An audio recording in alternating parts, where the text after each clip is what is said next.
party people! Welcome once again to the Party of One podcast, the actual play RPG podcast where the gaming table is always set for two. I'm your host as always, Jeff Stormer. This week on the show I am joined by Jason Cordova, principal organizer of the Gauntlet gaming community, for a game of Cthulhu Dark. Cthulhu Dark is a game of ultra-lightweight investigative horror.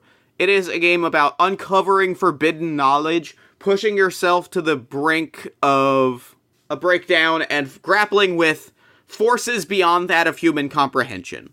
And it does this with just a few simple dice rolls. It's so cool, and I love it a lot. It's a game I've wanted to play on the show for a long time, and I'm really glad that we got to do it. You can find more information about Cthulhu Dark in the show notes. The Gauntlet is a truly wonderful community of people organized around a shared love of tabletop role-playing games. They produce a number of great podcasts, they produce a monthly zine, they organize an incredible number of games, of story games, old school games, traditional games, all sorts of stuff, and they organize a yearly online convention. Like I said, it's a pretty cool group. You can find more information at gauntletrpg.com or check the show notes. Before we dive in, I wanted to go over some content warnings. We talk about them during the episode, but I wanted to cover them again in the intro just in case. True to the name, we throw dark in this episode. The mystery that Jason is running for me today is rooted in themes of sexual exploitation and pornography, so there is some strong sexual content in the episode. There are also some serious body horror visuals. If that's something that squicks you out, be aware. And real quick, before we dive in, a special thank you to Jessica Sparks, our newest backer on Patreon. Thank you so much. Your support means a tremendous amount to the show. If you'd like to support the show on Patreon, you can head over to patreon.com/partyofonepodcast. Patreon backers get access to bonus podcasts, interviews, and bonus content, and Patreon dollars help pay for equipment fees, hosting costs, convention appearances, live shows, that kind of thing. We also run a monthly game for Patreon backers. This month's game is Mission Accomplished, the role-playing game of super spies and office meetings. There's a doodle poll you can participate on the Patreon that has a few date options. Once we have enough people for a game, we'll settle on a slot. It's looking like the game is going to be May 22nd at 6 p.m., but there's a few options to play with if people are interested. You can find all that and more at patreon.com/partyofonepodcast. And with all that out of the way, let's throw it over to me in the past so he can get started with the show. Take it past me. Thanks, future me. This week, I am sitting down with the wonderful Jason Cordova. Jason, thank you so much for coming on Party of One. Hi, Jeff. Thanks for having me. So, real quick, at the top of the show, as always, why don't you take a moment and talk about anything you want the lovely listeners at home to know about, any projects you're working on, communities that you're a part of, that sort of thing. Yeah, so I am the principal organizer of the Gauntlet gaming community that some of your listeners may know about. We produce a number of podcasts ourselves, including the Gauntlet podcast, which is our general topic podcast, Discern Realities, our Dungeon World podcast, Fear of a Black Dragon, our OSR podcast, and Plus One Forward, which covers Powered by the Apocalypse games. We have a couple of AP shows as well. As far as stuff we're working on, we're always working on something. So yeah, just go to gauntlet-rpg.com and look at all the different stuff we do. It's rad. It is rad. I will personally vouch for all of it. It is all just extremely, extremely good. Thank you. So this week we are playing Cthulhu Dark. It is a minimalist, investigative horror role-playing game. It is extremely lightweight, extremely good, and I cannot wait to dive in. So, character creation is pretty lightweight in this. It is a character name, an occupation, and that's it. Do you want to know the setup of the mystery first? Would that be helpful? If I just kind of say the basic thrust of what's going to happen? So this particular mystery is called Hotel Miramar, and it takes place in 1920s Los Angeles. Your character will be investigating the disappearance of a young woman who was coming to LA to be like to be a movie star, to be an actress, right? Okay. And she's gone missing. And so your character should be someone who is either from back east, from back home, who's come to look for her, or somebody who's in the city already who knew her, or who has some kind of interest in finding out what happened to her. Okay. Yeah, I got it. Cool. So, my character this week is Calvin Addison. He is a Los Angeles crime scene photographer. He has a little bit of renown for being the first person on the scene to photograph dead bodies. It's a bit of a morbid job, but he's he's very good at it. He's very diligent, and he kind of partially moonlights as a private detective, but more so because it gives him first access to the juiciest scoops if he's on the police scanner, kind of following things along as they pop up. So he's got an ad in the classifieds, but he generally just does it. That's his investigating is a gateway for his photography work, if that makes sense. No, I love it. That's great. Fantastic. Is there anything else you want to say about Calvin? He lives alone in a railside apartment that is also his photography lab. That is also... It's his apartment, photography lab, detective's office, maybe like 3 other things. He probably has a hobby or 2 that he's picked up. So he has a lot of junk and equipment in his place. Fantastic. So let me just say a little bit about kind of how we're going to be starting out. And I also want to just say a little bit about tone and subject matter. I think that'll be important here.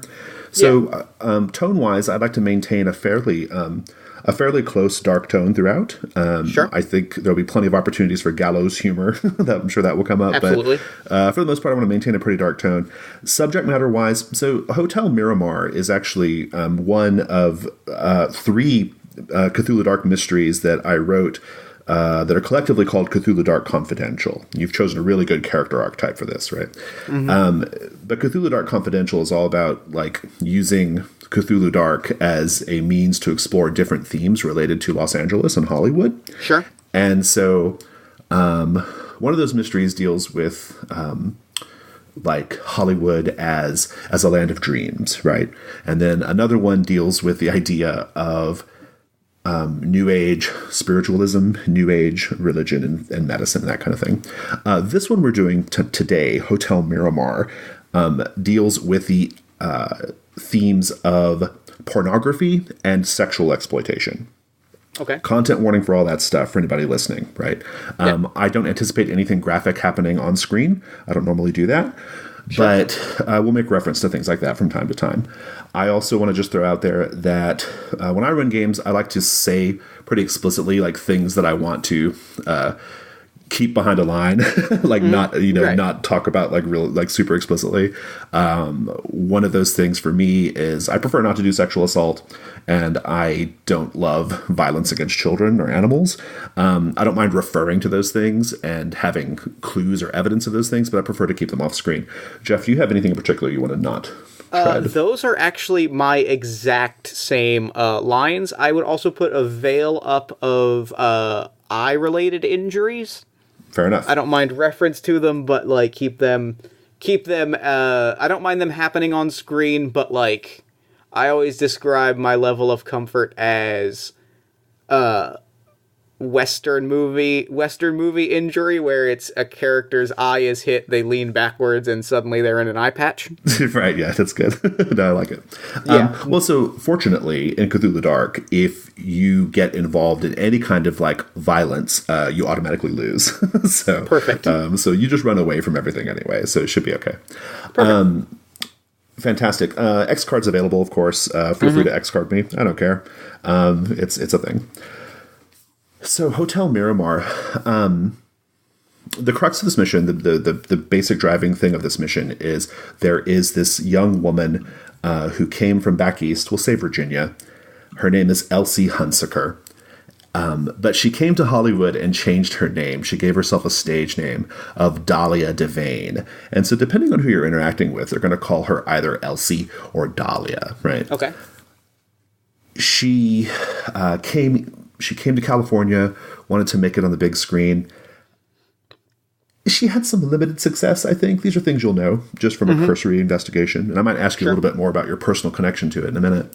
But some basic cursory information. She got some bit parts. She'd never really took off.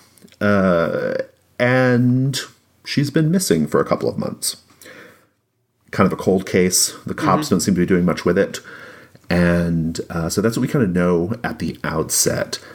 I think I'd like to just, before we kind of begin the scene, I'd like to know if there's anything about this case that has drawn you to it. Like, because this is not a sort of like, if it bleeds, it leads kind of story, right? This is just a missing person thing. So what is it about Dahlia or Elsie that is so interesting to you?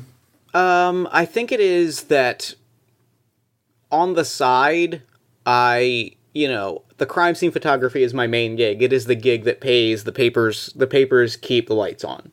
But I think on the side, I have aspirations of artistry. And I think I had a small gig doing set photos on one of these B movies. And so, like, it is a scenario where I don't think I necessarily knew Elsie, but I think I knew of her, and I think that we were on the set, so I feel an attachment to this case, and it just as a feeling of, like, well, if nobody else is gonna, like, solve this, then I'm gonna solve, you know what I mean? It's a case of, like, maybe she was nice to me at catering once, and I'm like, well, she was nice, like, I wanna help her out, like, nobody deserves to go missing forever. Yeah, absolutely, I love it. So we're gonna begin in the Hotel Miramar, the name of this mystery.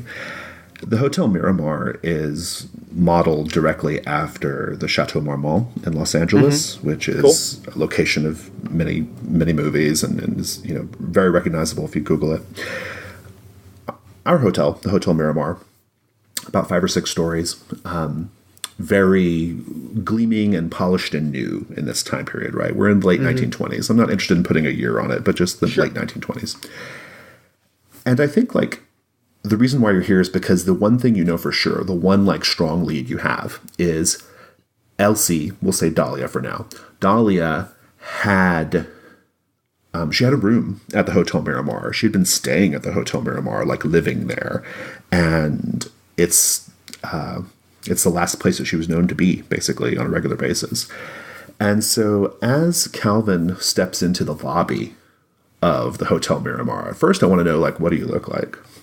I am short, a little bit unkempt.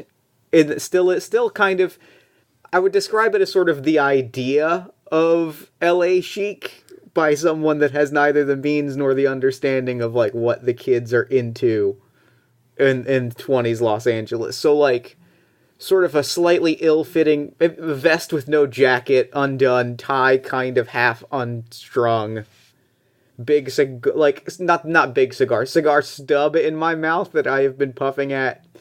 Could be for years, honestly. It could be for... No one's ever seen me without this tiny stub of a cigar.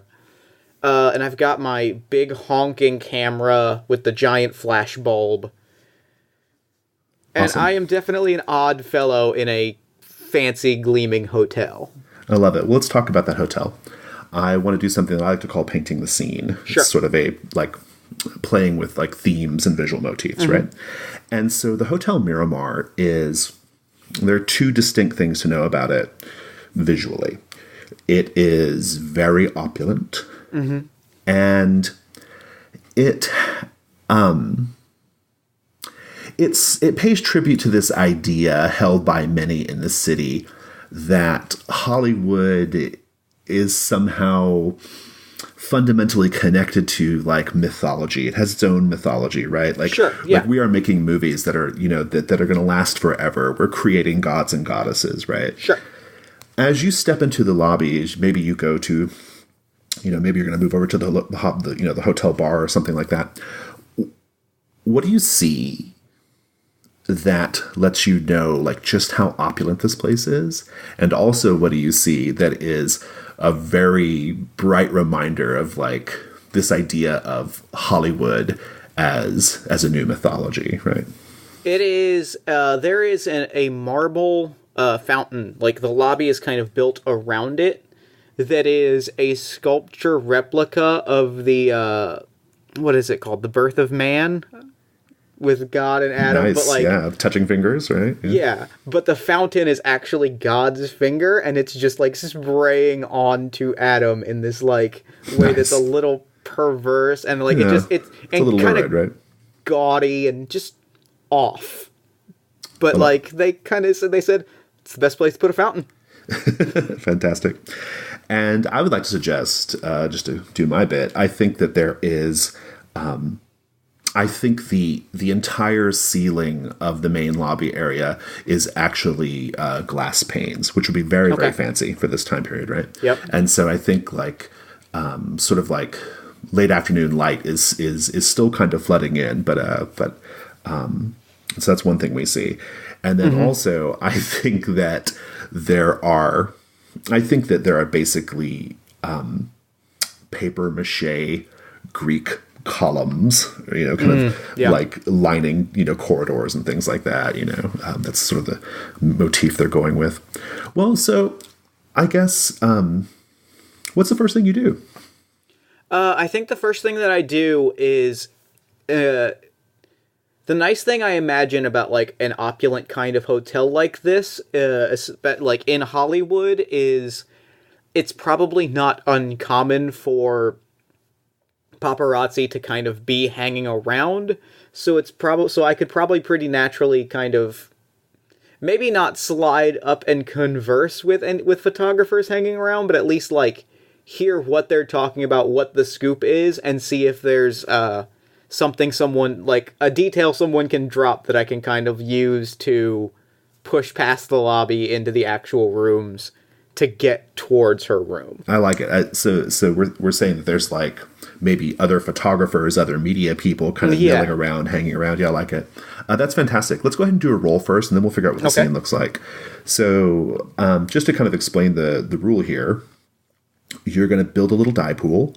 You get one die just because. And then you get another die for your operational expertise. This sounds appropriate. Sounds like something you'd be good at.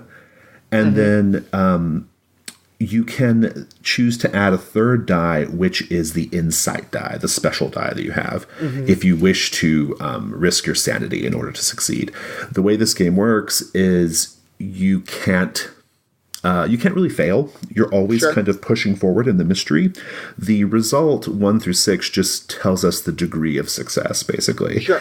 And the only way you can kind of like quote fail in the game is if I choose to roll against you for something. But I will only do that in particularly dangerous or dramatic moments. So for something like this, it's just degree of success. So 2 dice for sure. And then if you wish to risk your insight, you can. You can also choose to do the insight die after you see the result of the other 2 dice. So I'm going to stick with 2 dice for now, and then we'll see if I want to roll the third dice after. That is a 2 4s. So I think I'll stick with that. That's pretty solid. 4's really good. A journalist, a writer named Jimmy Wales. And I'm sure you know him professionally. He might even see you. He might even say, "Hey, Calvin, this is not really your scene. You're more of a car crash and murder guy, right?"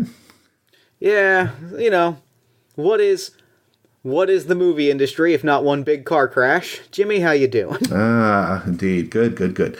Let me tell you about Jimmy. Jimmy almost looks like he could be like an agent. Like he dresses like in a nice, sharply cut suit. He has his press badge, but he's also really good at like just kind of tucking that away and using his, he's a young, good looking guy, using his good looks to kind of like get in, especially with some of these young like starlets, right? And he mostly does like gossip stuff, right? Like he'll sometimes do like a hard story, but usually he's more like, tabloid kind of material. Although back in this era, tabloids also cover the kind of stuff that you cover, right? So sure. We're more alike than either of us wants to admit. Very good. Yeah, indeed. He says, "Yeah, so what brings you here? I mean, this place is filled with stories, right?" That's what brings me here. I am just poking around a little bit. I got a lead on a story that I'm trying to snap some photos for. Oh, yeah? Yeah. Interesting. What's the story? Anything you want to share? nothing somebody of your stature would be interested in, you know, more along the lines of car crash and dead body stuff. I don't want to creep you out. Just trying to get a handle on, like, if I gotta get up there, but I tell you, Calvin, I trust these security guys. I'm not trying to steal a story out from underneath you. I got stuff I'm working on here. Just what are you looking into? What's going on? It's not those dead bodies they found a year ago, right? No, I got plenty of photos of dead bodies. This is more of a passion project. You know, you remember Dahlia Devane? Dahlia Devane.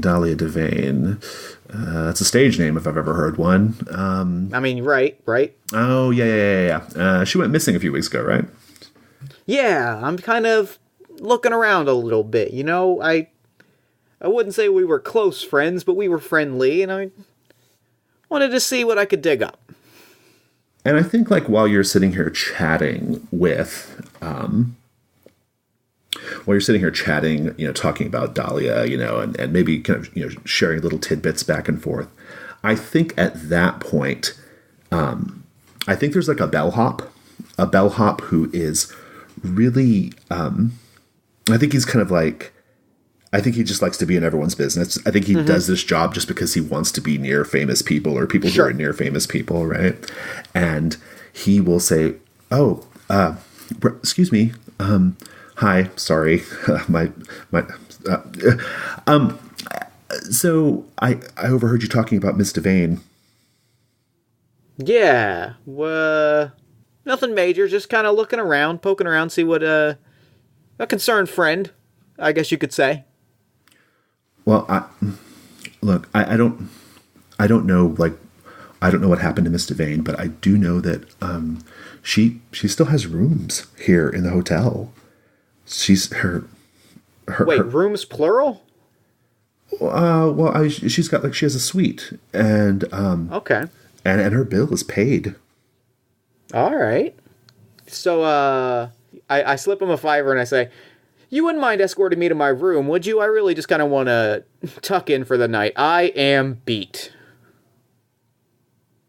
He looks at the $5, like, and kind of like cocks his head a little bit, kind of like a dog that's just heard its owner say something that he doesn't quite recognize, but he's desperately trying to understand. And he says, "You don't have a room here, do you?" Yeah, sure I do. You know, the room, we were just talking about it. You're going to take me up to my room. It's been a long night. I just want to tuck in my room. And I kind of like lean forward and gesture a little bit. And I've got the camera kind of in my hands because it's one of those big 20s cameras. So I'm kind of like gesturing with the camera and I'm nudging up in the general direction of like where I'm guessing Dahlia's room is. And I'm just like trying to hit him as hard over the head with like, "I will pay you money to take me to her room as I can." I love it. Let's roll for this. Okay, I'm actually going to roll against you here because I think Kenneth is actually kind of like, his name is Kenneth, by the way. I think he's like kind of like really naive, right? Sure. Okay, so I'm going to roll single D6. All right. In opposition, and I got a 2, so you should be okay. All right. Would you call this within my professional expertise? I think so. You probably do this kind of thing all the time, right? All right. That is a 3 and a 6. The 6 is really good. So, in this game, 6 is equivalent to a 5 in terms of the richness of the information you're going to get, but there's a chance at my option that you experience something supernatural or have a flash of insight, in which case an insight roll is triggered. So let's kind of dive back into the scene. He says, "Oh, I get it now. Yes, I'd be happy to show you to your room so long as in your room you're going to try to figure out what happened to Miss Devane." And I just head in my hands. I look at Jimmy and I just sigh and I slap down slap down like $2 more, and I'm like, hey, great talking to you, Jimmy. Next round's on me. Yeah, I think Jimmy's watching this transaction, and he's like just kind of smiling and shaking his head like, oh, brother. I slap down $2 and I say, you saw none of this. He's like, nah, and I pat him on the shoulder. I'm good. Meanwhile, this bellhop, whose name is Kenneth, it's on his name tag even, he says, I'd be happy to show you to the room, your room, sir. I'm currently busy at the moment, but I can go get your key. And he nods. And I just like, I kind of throw my hand over his shoulder and I'm like, we can drop the act, kid. Just get me a room key. I'll figure out what happened. I'll let you know. I'm going to get to the bottom of this. He's like, yes, please do. He's like, I can't believe the cops haven't done anything about it yet. And he goes off. And while you're kind of standing around a little bit waiting, maybe you have a drink at the bar. Yeah, definitely. What do you order? I order a gin and tonic, real basic. Okay, nice. Extra. I specify extra gin, double gin. Nice. The bartender, I think the bartender is an older guy, kind of, thinning gray hair, kind of slump-shouldered, and wearing like a bright red bow tie. He's, when you say like, double the gin, he's like, that kind of day, huh? As he slides it across. Every day is that kind of day. So, well, out of character real quick. Do you have your camera? Is it like visible on you? Yeah, I think it's kind of a round. I think it's one of those like it kind of impossible to hide cameras, so I just kind of keep it like front and center on my chest. Nice. On the big neck strap. He says, so let me guess, you're here to do one of two things. You're either here to take picture of movie stars or bodies, or both. Which is it? Depends on the day, I guess you could say. Fair enough. Well, there's plenty of stories I could tell you. At the Hotel Miramar. But, I'm just a barman. Nobody listens to me. I got plenty of time. And I slap down a couple more bucks, probably the last few dollars in my wallet. And I slap them down. Nice. And I'm like, pour yourself a drink, pull up a stool, we'll chat. Indeed. I'm not even going to make you roll for that because he so desperately wants to take your money and tell you the story. Mm-hmm. Yeah, absolutely.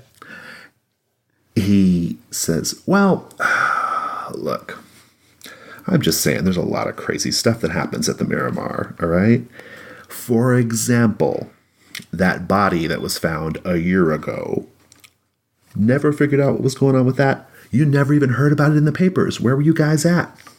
What? I mean, good question. What is this? This is not the first I've heard of this body today, but damned if it's the first I've heard about it until today. So what's? I mean, we've all seen bodies turn up here and there. What makes this one so special? Well, apart from the fact that the cops didn't do anything about it. Well, I mean, what's new about that? Fair enough. And apart from the fact that it never hit the papers, not even the Confidential, there's also the fact that, well, look, I was not on duty that day, but I heard the cleaning lady scream and I ran up there and I saw it myself with my own eyes.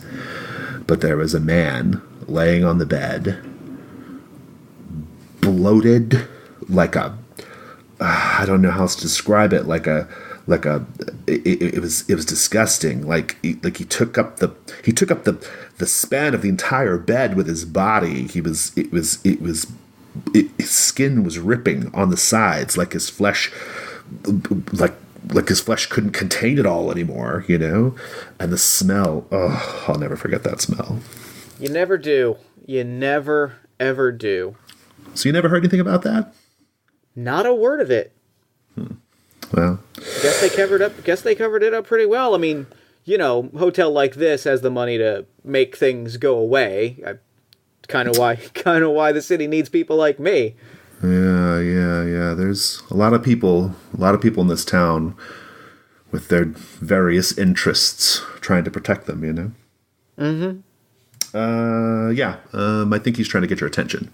And he kind of points to the bellhop who's coming back at this point. And I turn and I smile and I give kind of a like 2-finger salute and I'm like, "It was a pleasure meeting you. What was your name?" Oh, Carl. Carl, Calvin. Super pleasure to meet you. You too, man. Yeah. Then he goes to get somebody else's drink. So the bellhop comes back and he says, "All right, I have your key. I gotta tell you though, the lady at the front and the manager were both there. They were asking a lot of questions. I said I had to get in there just to go to. I had to help maintenance get in there for something. Look, you've got 20 minutes tops before they go poking around. 20 minutes? Ample time." He presses the keys into your hand, and as soon as the keys press into your hand, you are instantly, almost like a light switch being flipped, you're instantly aware of a very strong smell of body odor mixed with semen and other matter. Like it's a really strong, powerful smell in your nose. And the keys themselves are very slick and oily. They have like a little sort of aluminum tag, right, with the number of the room, and it's room 214, by the way. And that tag has this oiliness to it. And you realize that the smell is possibly coming from this oil on the tag. I'm going to have you roll your insight die. Okay. If you roll higher than your current insight, which is 1, then your insight goes up by 1. Okay. That's a 2. Okay, so you're going up to 2. Just describe to me, let's have some classic Lovecraftian inner monologue here, or our version of it. How does that make you feel? Living in this city, you get kind of used to filth.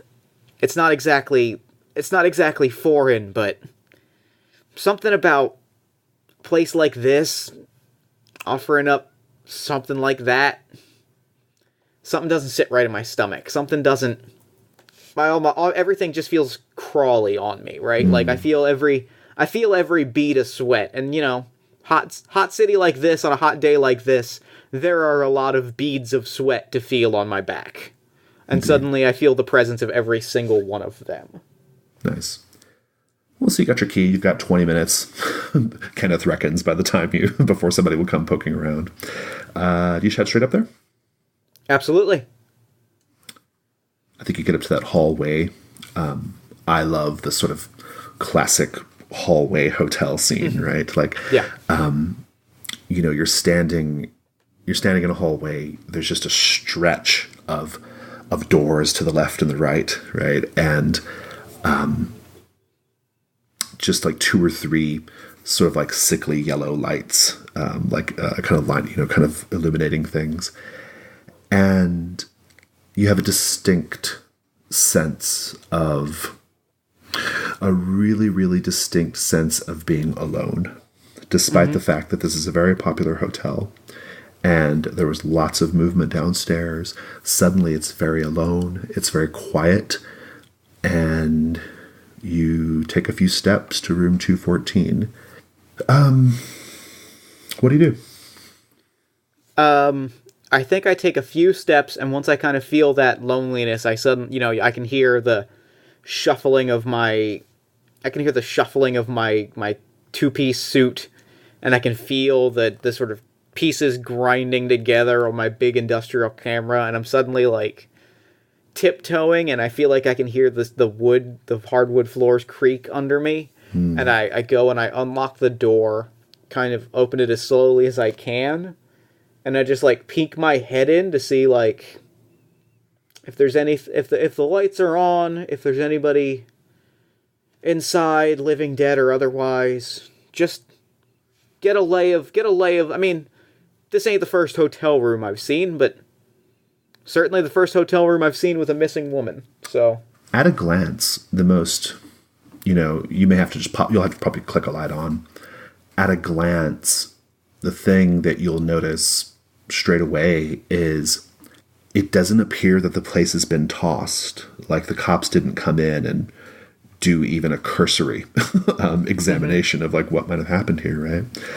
You will see at a glance some personal touches, some things that she's done to personalize the room, indicates she's been there for a while. I'll offer one thing up. She actually has family photos set out on the dresser, which is something you only do in a hotel room if you've been there for a long time, right? Right. What do you see that indicates that Dahlia made this her own? Oh, there's definitely a postcard facing with the photo facing out that is from like scenic West Virginia, and it's like it's country roads take me home. Right, yeah. It's good. And it's this beautiful kind of country road leading over a babbling brook, and it's been beaten up and weathered like it's been in her pocketbook for a while, and it's been like stuck to the wall with a push pin. Awesome. Well, so what do you do? I think I go over and I'm gonna take the photos off the wall and stash them. Maybe in my wallet, maybe just in the vest pocket. Mm-hmm. Figure faces, people take the postcard, any sort of, anything with a name on it, anything with a face on it might be worth looking into if somebody is missing. Yeah. So I gather up the pictures, I gather up that, and then I start like looking through dresser drawers, seeing if, looking at clothes, seeing like how much stuff is here or not here. Because obviously, like, if she's been here for a while, there should be a lot of goods, right? There should be clothes, there should be silverware, there should be half-empty half-empty liquor bottles, that kind of thing. I love it. So I want to see if... Yeah. Sorry, go ahead. Oh, yeah, that sounds great. Yeah, give me a roll. Let's see how it goes. All right. It's probably 2 dice at least. Yeah. And you know what? I'm going to throw my insight dice in here. Fantastic. Let's see what I get. That is a 1 and 2 6s with a 6 on my insight die. A 6 on the insight die. All right. So you're getting boy. All right, so let's think about this for a minute. So the insight die was higher than one other die. So you're doing an automatic insight roll to see if your insight goes up. Let's just do that now. Right. See how that goes. Yeah. So roll that die one more time. It is a 2, and my insight is a 2. So does that go up or stay the same? It stays the same. All right. But you have another 6 as well, which I can play with here in a minute, and I may. So you're going to find, straight away, let's see here. The one thing that you're going to find that is probably most interesting and is the best clue here is Elsie was writing a letter to someone back home. And I say Elsie now because it's signed Elsie, right? Sure. Never sent, though. And it looks like it was addressed to someone named Susan. A little unclear who that is. Maybe not super important for our purposes. But the letter details her relationship with another resident of the hotel, a Mr. Appleton. And it talks about how Mr. Appleton has been showing her the most fascinating things. In particular, she talks about Mr. Appleton sharing with her a book that she clearly wants to talk about the contents of with whoever she's writing to, but is using language like the most disgusting things, the most awful things, the most lurid things I've ever seen. We will have to talk about it as soon as we're able to talk on the phone, right? Mm-hmm. And so this is a big clue, right? Mr. Appleton and this book. The book is really interesting. The book is called the Tijuana Bible. And I think you just reflexively mutter those words, the Tijuana Bible, out loud. And as soon as you mutter it out loud, you're hit with that smell again. That smell of body odor, that smell of sweat and urine. It's repulsive. Give me an insight roll. All right. That is another 2. Keeping it together. Keeping it together. What do you do now? I kind of take a step back when that smell hits my nose, and I kind of I look around. I make sure that the windows are all closed. Like alley steak must be getting in. Something must be making this room smell funky. So I kind of check all the windows, and I guess I got to start looking around for this book. Well, you have a lead, right? Mr. Appleton is. She makes reference to him being another resident of the hotel. Clearly, somebody she hung out with and talked to, right? Mm-hmm. Yeah. That's fantastic. Well, so what's your next step? I think I know exactly what my next step is. I'm gonna exit the room. I'm gonna take a cursory glance around the room, just kind of make sure everything is more or less the way that it was when I came in, minus a few pictures and this postcard. Yeah. And I'm gonna leave the room. I'm gonna lock the door. I'm gonna wipe my hands from this oil, like wipe it on my vest, which is persistent, by the way. That oil is still there. It's almost like it's seeping out of the metal. Give me another insight roll. All right. That one's a 3. So my insight goes up by 1. What's your reaction when you realize that, oh shit, this thing is still oily? I rub it on my vest, and I think it leaves a little bit of like a shiny, sleeked stain.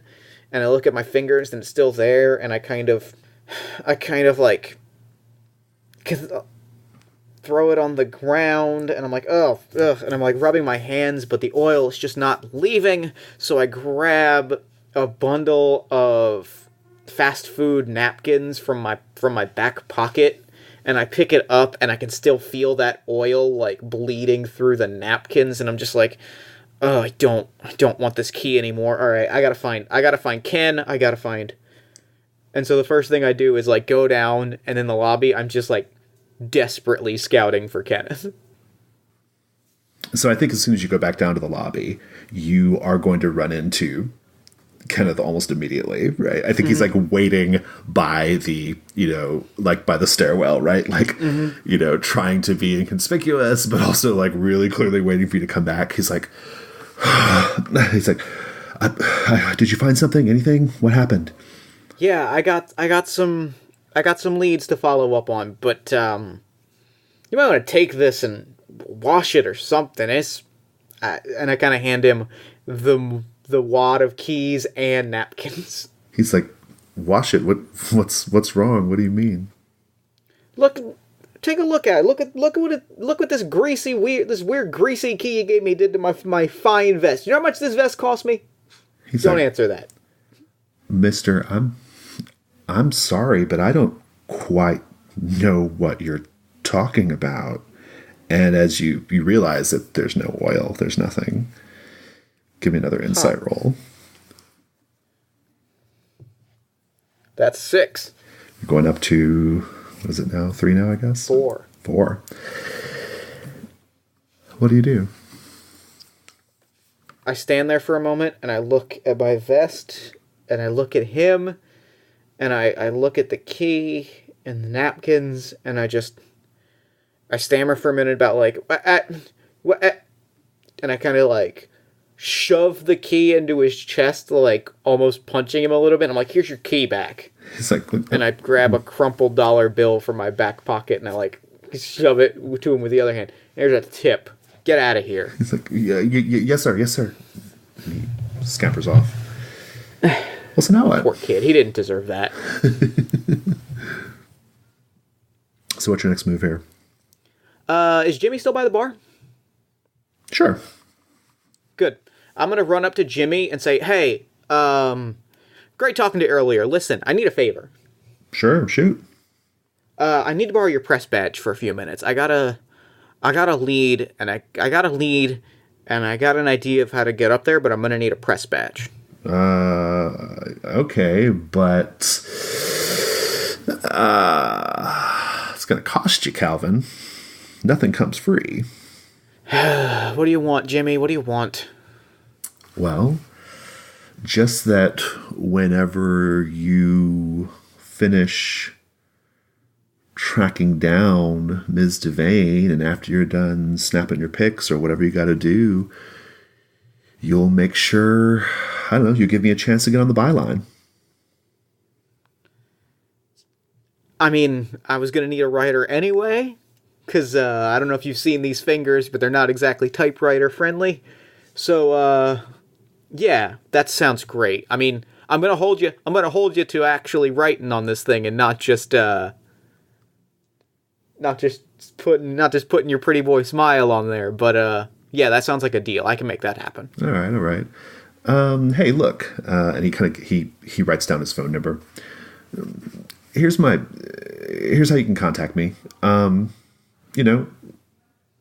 you're done with this, I gotta run, but just make sure you give me a call. We'll figure out where to meet so you can give this back to me and maybe talk a little bit more about what you found. Yeah, sounds great, buddy. Cool. And I take the press pass and I sort of run to the front desk and I make kind of a big show about like huffing and, well, here's what I'd do. Here's my plan. I kind of run. Is there maybe a side door that I can run through? Sure, yeah. Or a back entrance? Cool. Yeah. I'm going to run out the back entrance into the alley. Okay. Run around the lobby as quick and as showily as possible so that I really kind of get that exhaustion and I build up a little bit of sweat stain. Yeah. And I'm going to run into the front door, hit the front desk, put the camera down and just go, I'm so sorry. I don't mean to bother you, but, and I kind of put the press pass down. I am running late for an interview. Could you help me out and tell me where I'm supposed to go? I think the person you're talking to, he looks like the manager. He looks very continental, like he was brought over from across the Atlantic to work in this hotel to give it a certain ambiance, right? As much direction as the fountain, or as much as much decoration as the fountain. Indeed. And he says, yes, of course, I may be able to. You said you have an interview. No one left a note with us today about an interview. Oh yeah. This is a sort of a private interview affair. It's sort of a long-term project. We've worked out the logistics. I'm just supposed to meet with Mr. Appleton directly, but we didn't get a room number. This is a sort of a last-minute change of location, and I'm not sure where I'm supposed to be going. Yeah, let's have a roll. See how it goes. Yeah.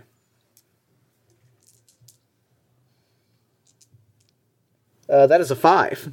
Good. He says, oh, yes. Mr. Appleton, of course.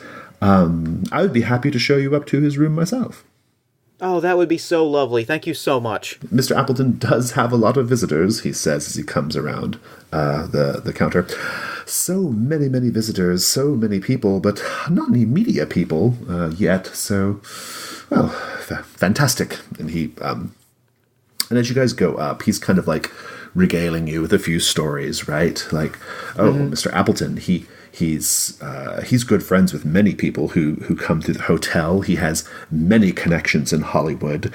He attends and indeed throws a number of fabulous parties. And he's kind of going on and on. This Mr. Appleton guy sounds like he's got a really, really vibrant life in the city, right? And yet, no interviews.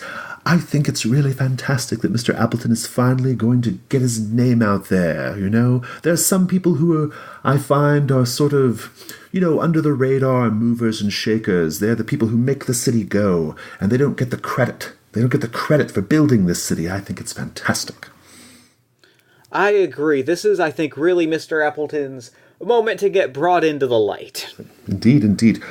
Well, and he kind of takes you up there, and he knocks on the door. I don't know if you were anticipating that or not, but he goes to knock on the door. Mr. Appleton. There's no response. And he says, he seems to not be here. Oh, yes, how ridiculous of me. Of course, he's going to be back. Momentarily. He stepped out for just a bit. I'm sure he won't mind if I let you in if you want to get your equipment set up and the things that you need to get done. Yeah, that would be spectacular. Because, and I kind of make a show of, like, the camera weighing on my neck. Right, like, I got this big thing. I gotta, like, get it. I gotta get the tripod up. And thank you so much. It would be a real big help if you could let me in. Indeed. I will intercept him when he gets back to let him know you're here. And he opens the door and lets you in. Perfect. Mr. Appleton, his lights are on. He has a couple of nightstand lamps, which have gauzy red fabric draped over them, right, to cast a sort of reddish, pinkish red glow throughout the room. Lots of fantastic objets, right, like paper fans hanging on the walls, and little objects, little statues and things like that. Thick, heavy smell of incense in the room. He must burn incense quite frequently because that heavy, heavy, lingering, stale, smoky smell is in the air. And this man from the front closes the door. What do you do? I start looking for bookshelves. I start looking for books, papers, anything that I can find. Correspondence would be nice. Anything that might have a name on it, anything that might link Appleton to Elsie to get the other side of this story. Indeed, indeed. Let's have a roll. All right.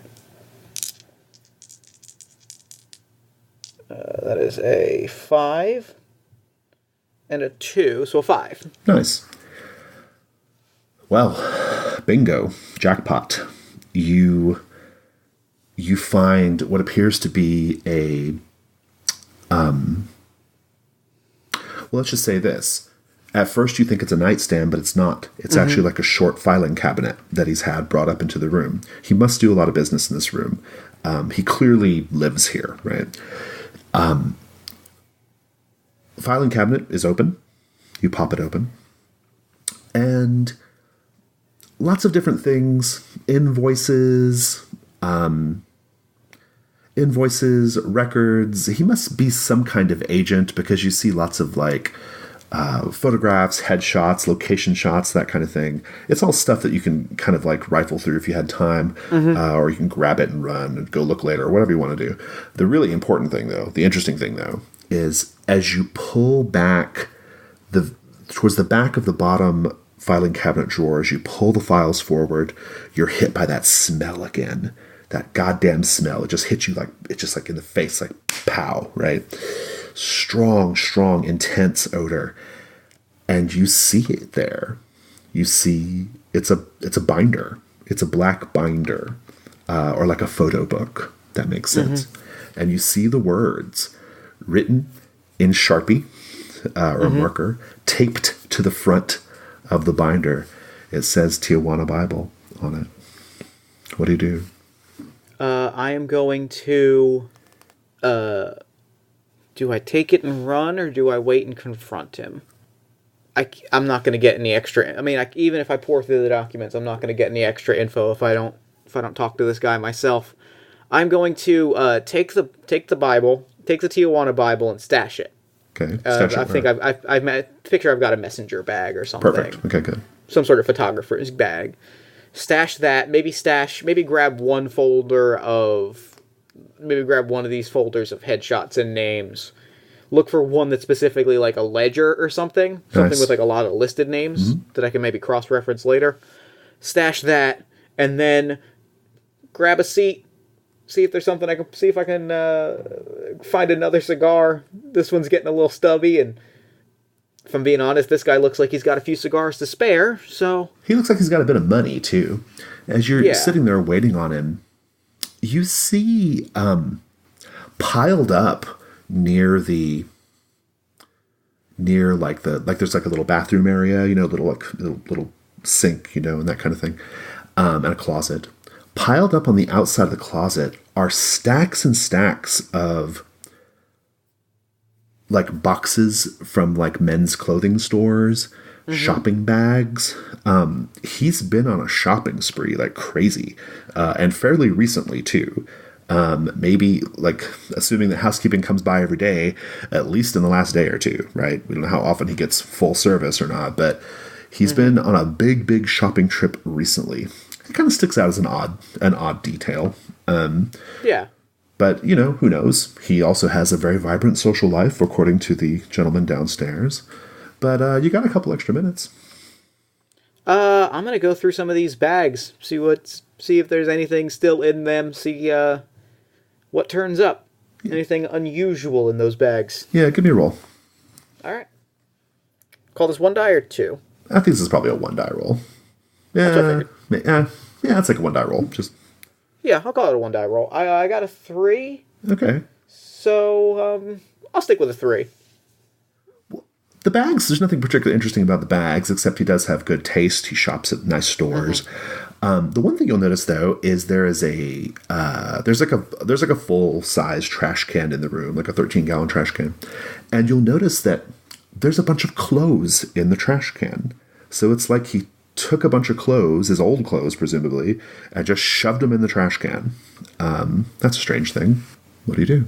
I'm going to rifle through that trash can and see if there's any ties, vests. I think that might be something that might be worth. Yeah, exactly. No, I love it. Yeah, do a little shopping. That's good. Give me another roll. All right. That's a 2, so I'm gonna roll insight. Okay. Because figure there's probably something worth finding in here. I wouldn't have called it out, right, if there wasn't. Yeah.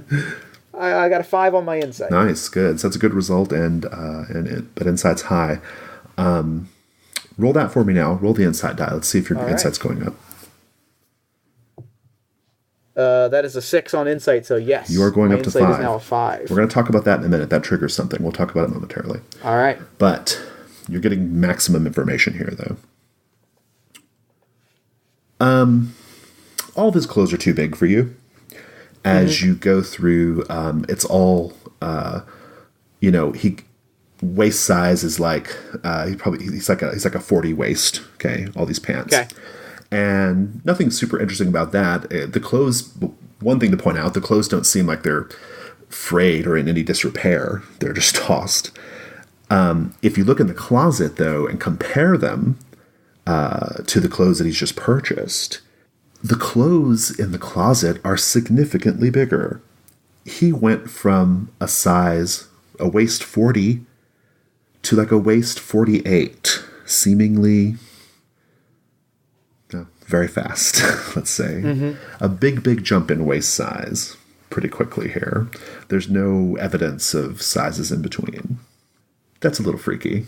And that's real freaky. Yeah, I'm going to give you an insight. Your insight already went up, so we don't need to interrogate that anymore. But just how do you feel, though? I just keep hearing Carl's story about that body that turned up a year ago, all bloated and distended and skin ripping, and I mean, they had to know the person when they checked in, and I just keep thinking about that, and I keep thinking, who jumps 8 sizes overnight? That, and hearing all these stories about this horrifying thing, I start looking at my bag, and I'm like, maybe I ought to just take one look. No, I'll do it at the office. I need to be on my game right now, and the room is kind of starting to spin a little bit. I need to take a seat and just breathe, get composure. What am I talking? I need to be at my best. I'm all over the place. I need to be at my best if I'm gonna confront Appleton about whatever's been going on. Let's talk about the 5 result on insight. So you have a 5 on insight now. That triggers a special condition whereby you may do what's called suppressing mythos knowledge. And what that means is if you take some kind of action to cover up or destroy anything connected to this mystery that might lead to darker truths, then you're suppressing mythos knowledge. You then get to roll your insight die, and if you roll under the 5, you get to lower your insight back down. It's like you sort of reclaiming your sanity, right? Reclaiming your sense of self and presence. And you can keep doing it. Now that it's triggered, you can do it as much as you wish, right? And dial your insight down a little bit. You don't have to do that now, but just know that on the next insight roll, if you go up to 6, your character snaps and goes insane. Yeah, okay? Right. So the way I like to think about it is that we're not talking about sort of degrees of sanity here. We're talking about the line that separates, the line that like where you flip and you say, this is too much, and it breaks you, right? Like it's like a sudden shift, right? So you're sitting there waiting for Mr. Appleton. I think that's fantastic. That smell is rising up out of your messenger bag like crazy. I mean, it is like, it is disgusting. It smells like urine and feces and body odor, almost in turn, right? Like one and then the other and then the other. And that sort of like strange, buttery, salty smell of semen, right? That is the most powerful of all. And yeah, like it's just there. It's almost like, I mean, it's almost like it's trying to get your attention, right? And I take off the messenger, or I fully take off the messenger bag, and I kind of like stash it on the other side, like as far, like I'm picturing there's the bed in the center, then there's a chair, and then there's like maybe a 3 or 5 foot gap between the bed and the wall. Yeah. And I'm taking it and I'm putting it as far along that wall as I can and scooting the chair as close to the bed as I can, just creating as much physical distance, even though I don't suspect that will get rid of the smell. And you're sitting there, still waiting for Mr. Appleton. It is very quiet. You can feel your heartbeat. You can hear the occasional ding of the elevator down the hall. And then you hear, in the corner from where your messenger bag is, a sort of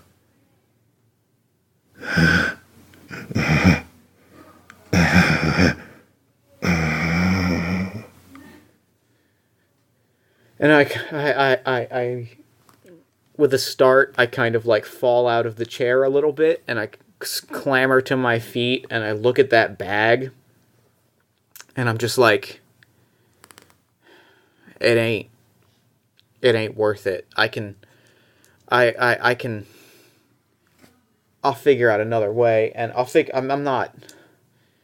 And I pull out the ledger, and I kind of throw it on the bed, and I just take that cigarette, or the cigar, and I just like wick it. I throw it right in the messenger bag to just burn the whole thing. Nice. That sounds like a good place to stop. Yeah, absolutely. To be continued. Indeed. Good. Very, very good. So what do we do now? A little debrief? Yeah. Jason, thank you so much for stopping by. We will be back next week with the second half of our Cthulhu Dark adventure. Yeah. Thanks for having me. I'm feeling it. Good. I'm glad. I hope the listeners are too. So, real quick, before we wrap up, where can people find you and your work online? So I am principally on G+ under my name, Jason Cordova. I'm mostly just found on the Gauntlet section of G+, so just go to the community section of G+ and search for the Gauntlet. You'll find us there. I'm also on Twitter at Gauntlet RPG. That is both the Gauntlet Twitter and my personal Twitter. So. Cool. Well, until next week, thank you so much for doing the show. We will be back next week with some more, with the horrifying conclusion to this saga. And for now, I am going to throw it over to me in the future so that he can wrap up with the show. Take it, future me. Thanks, past me. And thanks again to Jason for coming on to the show. That game was awesome. Be sure to tune in next time for the thrilling conclusion to our Cthulhu Dark 2-parter. It's really, really good. I'll tell you that. I'll spoil that for you. It's really, really good. Be sure to check out the Gauntlet gaming community at gauntletrpg.com and on Google+. They're a really wonderful group, and I really value what they're doing in the community. Also, be sure to follow Jason on Twitter at gauntletrpg. Then while you're on Twitter, you can follow us at Party of One Pod. Then slide over to Facebook and like the show at facebook.com/partyofonepodcast. Be sure to join our Discord community at bit.ly/partyofonediscord. Talk about the show, professional wrestling, role-playing games, all of the things that people want to talk about. If you enjoy the show, consider leaving us a nice iTunes review, a social media shout-out, or a word-of-mouth recommendation to a friend. Any of those things help new listeners find the show, which helps us do bigger, better, and cooler things. As I said at the top of the show, you can also consider supporting us on Patreon at patreon.com/partyofonepodcast. If you want to hear more from me, check out All My Fantasy Children, the character creation, storytelling, and world-building podcast powered by you. Every week, my best friend Aaron Catano Saez and I take your listener prompts and spin them into a fantasy tale, fleshing out a shared universe one character at a time.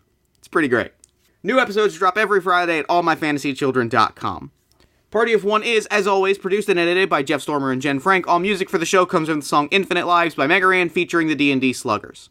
If you're interested in coming onto the show, whether you are a podcaster, game designer, professional wrestler, actor, musician, writer, celebrity chef, or you just love a good role-playing game, you can email me at partyofonepodcast@gmail.com.